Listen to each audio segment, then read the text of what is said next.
I gotta make sure I look gorgeous. Here we go. All right.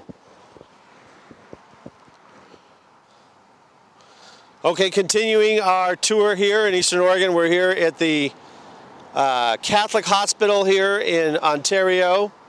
I was born here. It was not St. Alphonsus. This is a Boise hospital, Catholic hospital that acquired the Holy Rosary Hospital. That's what it was when I was born. Leonard here was born in Ontario, but he was not born in this hospital. You were born in a home with a midwife. Is that the case? No. Cut that. Where were you born, Leonard? I was born in a house here that was designated A birthing home. Okay. So Grandpa Dahle was not born in this hospital, hadn't been built yet, but he was born in a birthing center home that was dedicated to giving birth with a midwife. Is that what it was? No, it was. Okay, cut 3. I'm shutting the hell up. Leonard was not born in this building, and he's going to tell you where he was born. But he was born here in Ontario.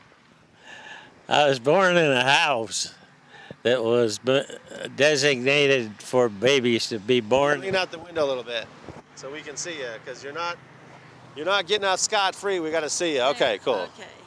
All right, so this Catholic hospital behind us, I was born here. Up to my older sister Lorraine was born here.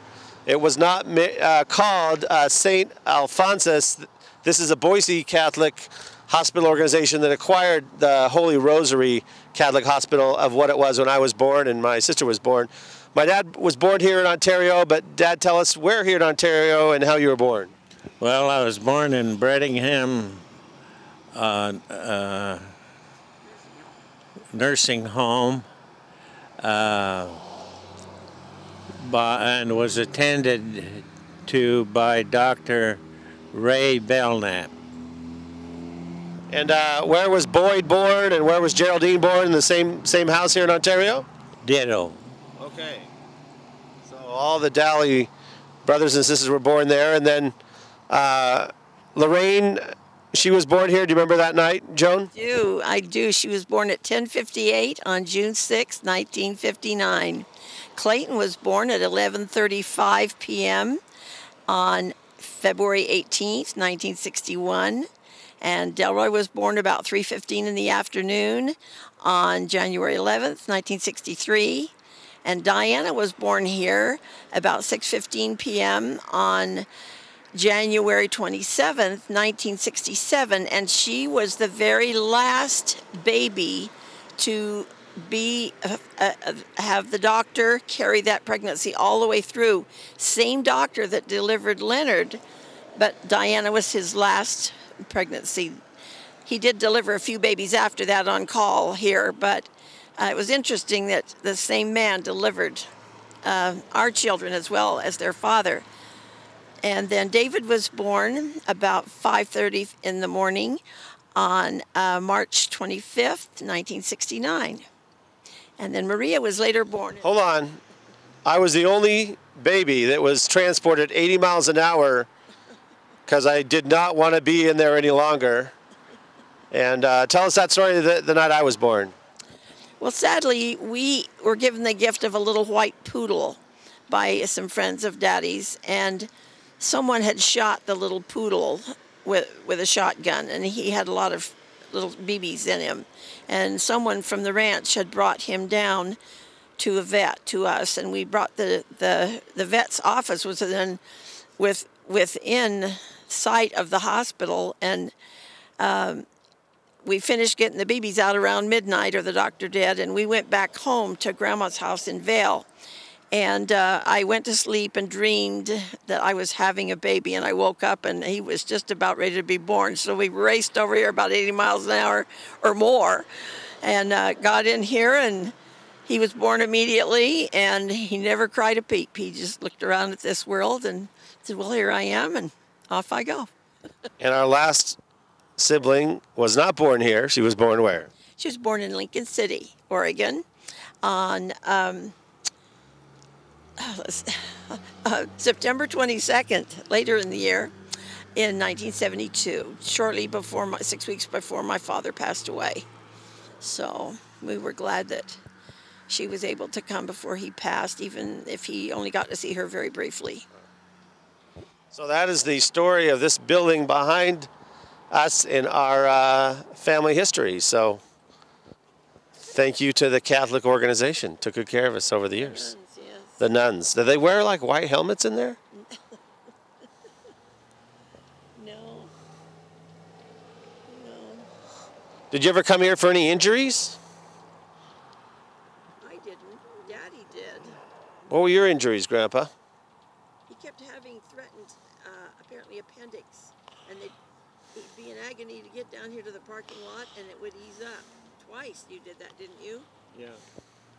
So false appendix alarms. Yeah. And on the ranch, we had a couple of foster sons, and around our yard there was a fence, and they brought the colts and some of the cattle in the fall, and actually it was on my birthday, and one of the foster sons came home from school about 4 in the afternoon, and he forgot to close the gate, and a little colt came in that gate, and Delroy had been out there playing, and he was curious, I guess. I didn't even know that the gate had been left open, and I went out to check to see. I thought he was okay. I dashed back in the house. I'd been hanging some laundry on the line, and I could hear him moaning, and he was delirious. And after a very fervent prayer, and we raced down. Kurt, the other foster son, ran to get Leonard, jumped on a tractor and ran to get Leonard. And we stopped in Vail only long enough for Janice Cat Perry's dad and Leonard to administer to him. We zoomed on to the hospital, and he did have a minor skull fracture. But I would hope that the reason that his life was not terribly altered by this blow to the head was through prayer and blessing of this little boy. But that colt had reared up on its back legs and probably caught Delroy with his front hoof? Back foot. Or is even a back foot even? We don't know. We could see the shape of the horseshoe behind his little ear. And I stayed at his side day and night, and they wake him up and check his eyes every hour to make sure that his pupils weren't getting bigger and bigger, because we'd have had to rush him to Boise. They did not have a neurosurgeon here to help, but he stabilized, and we were able to take him home in 2 or 3 days. Wow. So we were very, very grateful. So that was one other time that we had a big event at this hospital. Didn't I have a series of turning blue when I was young? That was later that was over after we'd moved from here. So, but not this hospital. So Leonard, what would you like to say to these people? Step out here. What would you like to say to these people who've come here today to acknowledge this legacy that you've lived here? I hope that it gives everyone a more clear picture. We probably have been remiss in some areas of giving you details of where we lived and how. All right, but thanks for everyone for coming, and travel safe back, but we're glad y'all came out to acknowledge Leonard and his golden 80 years. Thank you. Thank you.